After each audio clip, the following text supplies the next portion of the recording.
हमके कन्या चाहिए हो, एकदम मिल्की वाइट दुल्हनिया चाहिए हो, एकदम मिल्की वाइट। इनके कन्या चाहिए हो, एकदम मिल्की वाइट दुल्हनिया चाहिए हो, एकदम मिल्की वाइट। सपना में आवेली रोजे करनी हमके तंग हो, जल्दी से बियाह कराता हमरा ओकरा संग हो। अरे गोड़ दवाई खाना बनाए सेवा करब डे नाइट, गोड़ दवाई खाना बनाए सेवा करब डे नाइट। हमके कन्या चाहिए हो, एकदम मिल्की वाइट दुल्हनिया चाहिए हो, एकदम मिल्की वाइट। इनके कन्या चाहिए हो, एकदम मिल्की वाइट दुल्हनिया चाहिए हो, एकदम मिल्की वाइट।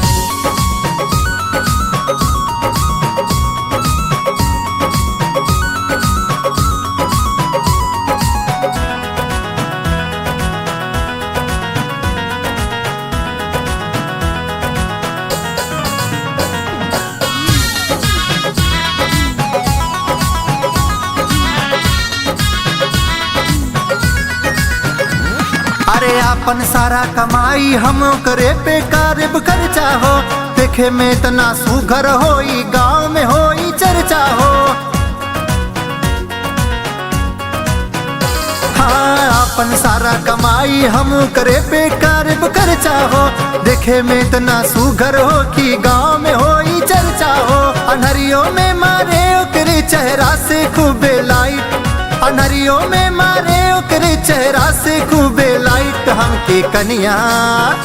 हमके कन्या चाहिए हो, एकदम मिल्की वाइट दुल्हनिया चाहिए हो, एकदम मिल्की वाइट। इनके कन्या चाहिए हो, एकदम मिल्की वाइट दुल्हनिया चाहिए हो, एकदम मिल्की वाइट।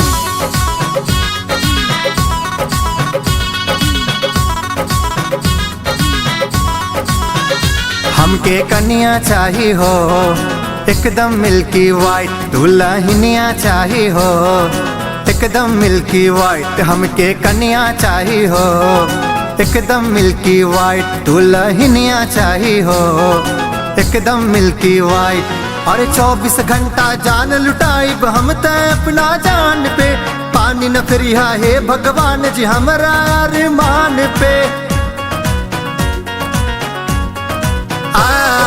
24 घंटा जान लुटाइब हम त अपना जान पे, पानी न फिरिया हे भगवान जी हमरा अरमान पे।